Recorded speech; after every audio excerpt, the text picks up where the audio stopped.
Joining us now for World Brief and the review of some of the headlines of today's newspapers from around the world is Adefemi Akinsanya. Good morning, Adefemi. Oh, must be very cold out there. Yeah. Good morning, Dr. Abati. Good morning, Dr. Good morning. Ho ho! Ho. It's really affecting my fine girl. You know, I should have showed you people my hair. But you're still looking but I had good. to put this hat on because it's very, very freezing outside, honestly. You're still honestly, looking thank you, my good. ladies. Thank you so much. Let me tell you about what's happening around the world. Oh shit. Wonderful women, I swear. I don't know what I'd do without you. Okay. Let me tell you about what is happening around the world. Now, as we all know, as we've all seen, on the World Brief, actually, back on October 1st, if you remember, Dr. Abati, you talked about how it was former US President Jimmy Carter's 100th birthday, and we all jubilated with him. And we have heard now over the course of the weekend, Sunday into today, that the former president has died aged 100. This is obviously a situation that has caused grief and profound mourning for his family, who have confirmed his death, but at this point haven't really shared a lot of information into the cause of his death at this point. But it is, of course, it's going to be a historic moment just looking over the course of former President Jimmy Carter's life. Now, we do have an obit which goes through the life and times of his political career, but also specifically we do know that President Jimmy Carter was not a stranger to Nigeria. He was actually the first US president, the first sitting US president to visit Nigeria, and he did so between March 31st and April 3rd of 1978. Now, it's just a little bit before my time, so I had to look through all of our archival footage just to catch a feel of what happened. And as you can see, it was such a wonderful welcoming. Of course, that was during Nigeria's Second Republic, and you did have at that point a general, because Nigeria was obviously under its military rule at that point, you did have Olusegun Obasanjo, who I know will be appearing on the show later on today to talk about that visit. So if you just look through the pictures, you can see that President Jimmy Carter did get a very warm welcome into Nigeria, visiting barracks, of course, meeting different political figures and getting a general feel of what it is to be in Nigeria. He also talks about the ability and the desire he had to foster better relations between black countries and African countries. And you can imagine, just looking forward beyond that point, that he did set the scene for more US and Nigeria collaboration, especially when we're looking at state visits. Now, he was, of course, not only the first US president to visit Nigeria, he was the first US president to visit sub-Saharan Africa. So it is quite a historic moment that he chose Nigeria to have that historic issue, that historic moment. And we also know that other presidents, you did have Bill Clinton in 2000 come to Abuja, visit Nigeria, and also George W. Bush in 2003 coming over to visit Nigeria too. Coincidentally, all of those US presidents met with Olusegun Obasanjo when they visited. So just to underscore the link between our former president and the dearly departed Jimmy Carter. As I said, there is not only an obit going through his life and times, but it's also a report I've put together of his visit in Lagos, which hopefully we can get to a little later on Arise News. So moving on from Jimmy Carter's death, unfortunately, there's also been quite devastating news coming out of Asia. A Jeju Airlines flight in South Korea has crashed, killing 179 people. The acting president in South Korea has declared a week of mourning starting on Sunday, 7 days of mourning. It is South Korea's single most deadliest plane crash, and as you can imagine, it has been one of devastating impact. As I said, 179 people were killed and there were 181 people on board, which means just 2 people survived that crash. Let's take a look at this footage so you can see the moment of this impact, a moment of this tragic incident. So you do see the plane quote unquote successfully land, but unfortunately there's been a problem with its landing brakes. For some reason the landing brakes weren't deployed, and you can see the speed at which the plane skirted across the runway before crashing into that wall and exploding into flames and debris, so that 2 people were even able to be rescued from that is just a miracle. But talking about those two survivors, one is a 33-year-old, both of them flight attendants, one of them 33 years old. It is reported that he is, of course, alive and speaking, communicating with doctors there, and the other survivor is in a stable condition. They are being treated at separate hospitals, but just to underscore the severity of this situation, and of course the mourning that is going to be happening. Now, we've spoken about South Korea many times in the World Brief, especially recently because of its political turmoil, and some would say that that political turmoil has affected or could have affected the quality of the emergency response to the scene, to the organization of what should happen thereafter. But we have seen opposing parties work together, deploy plans and resources in order to get help to those who need it, especially when it comes to the families of the people who were killed, giving them the adequate support and counseling they need.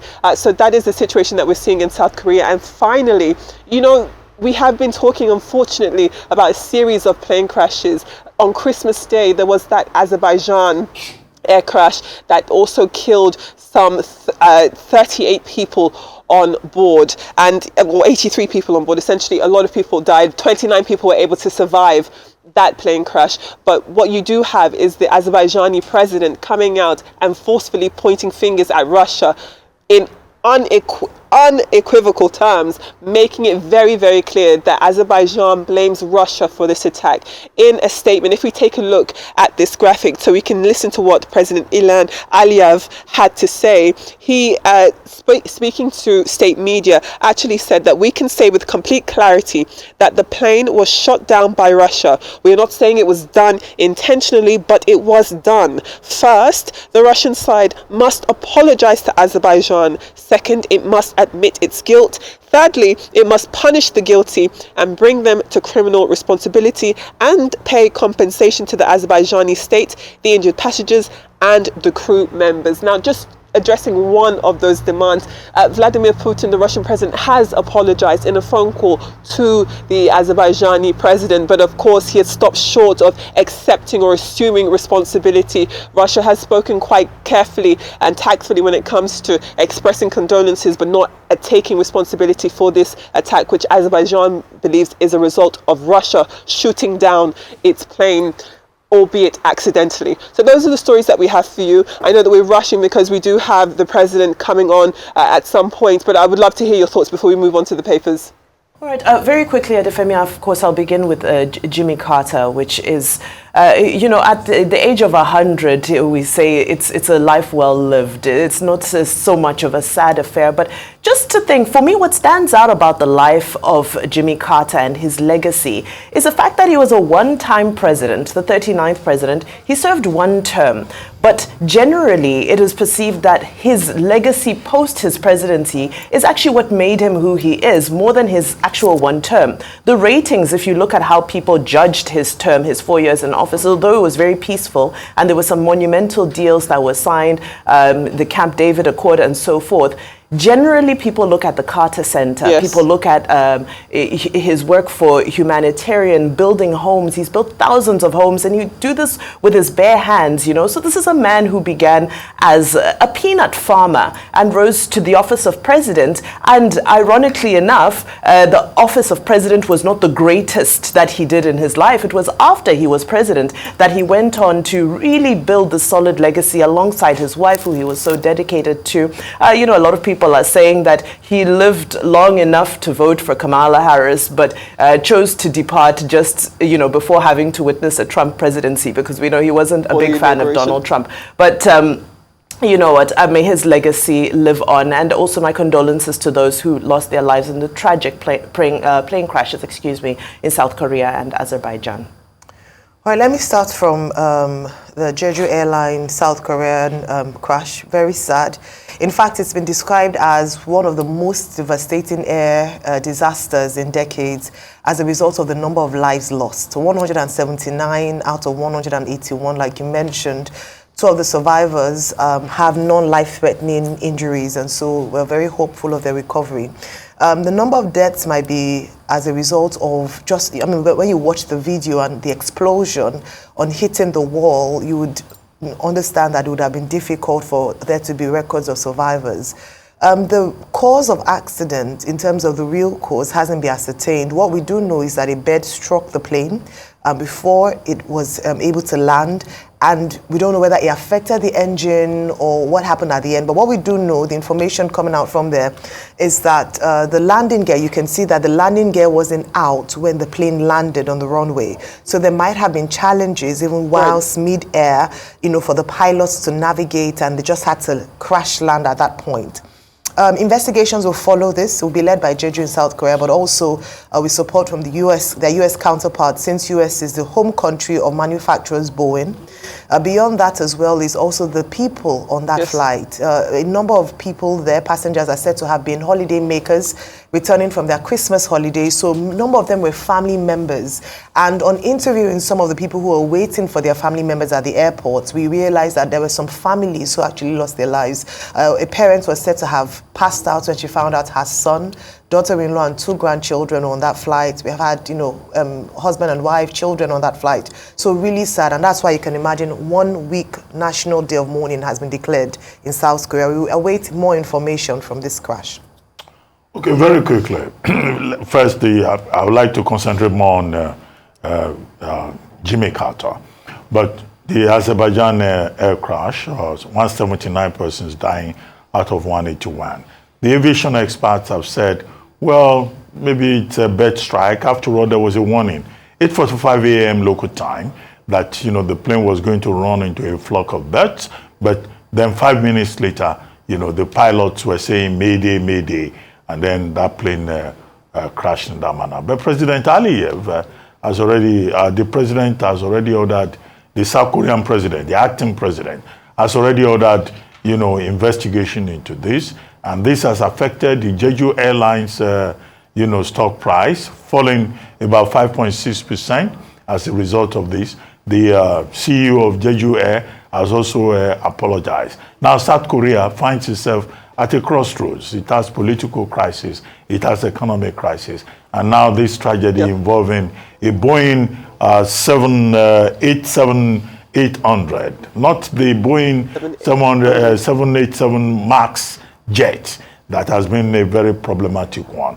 But investigations have been ordered, but we commiserate with the affected families to go on holiday in Bangkok and to be returning home to run into this kind of tragedy. It's indeed a very tragic way to end the year. And this is considered one of the worst, tragic incidents involving aviation in the last 5 years. Now, quickly, as for the Azerbaijan case, now President Putin had said, well, there was an operation, trying to bring down Ukraine drones, and that, this happened, they commiserated with them. But President Aliyev is saying that, look, President Putin must accept responsibility, guilt, and that Russia must pay compensation. And that the theory in this particular case, that birds were involved in the strike against the aircraft, is foolish and stupid. And that, Azerbaijan will not accept that. So that's what President Aliyev has said. And indeed, aviation experts from Ukraine, from US, and also from Russia itself believe that this was part of the operation. Okay. And in fact, the Zelensky team from Ukraine were saying, after the incident, that maybe Russia should have declared a no-fly zone over Grozny. Now, James L. Catrter, born October 1, 1924, died at the age of 100. 39th president of the United States. Now, he son of a general store operator and a landowner, and his mother was a nurse, popularly known as Lillian. He was the first American president to have been born in a hospital when he was born on October 1, 1924, in Plains, Georgia, to which he eventually retired and where he died as a hometown boy. He was president, Democrat, 1977 to 81. And when on July 15, 1976, when he was giving his acceptance speech, He said famously, "I'm Jimmy Carter, and I'm running for president." You could also understand Jimmy Carter through many of his quotes. Like Iran, for example. I know that you'll be talking a lot about Jimmy Carter in the coming moments, especially with the former president getting ready to speak to Arise News. But before that happens, let me go through some newspapers before we do run out of time. Let's start with today's edition of This Day. If you take a look at This Day this morning, it's leading with comments from Minister Wale Edun, who we know, of course, is the finance minister and the coordinating minister of the economy. He says that Nigeria's economic diplomatic trip to Saudi Arabia was successful and that it's yielding results, including investment, foreign exchange inflows and job creations for the Nigerian economy. Talking about those jobs, I'm sure many Nigerians are keen to hear where those jobs are in reality, especially since Minister Edun also says that rising inflation is limiting the ability of Nigerians to save. Let's move on to the New Telegraph now, and it has called 2024 the year of intriguing politics, reflecting on how the River State crisis, hardship protests, cabinet shuffle and other major stories shaped Nigeria this year. Also to the top of the New Telegraph this morning, there's also news that the cost of federal government collection agencies such as the FIRS and the NCS, the Nigerian Customs Service, grew 81.8% to nearly 900 billion naira. To the Guardian now, which leads with news that states in Nigeria spent more than they earned. I mean, hardly a surprise.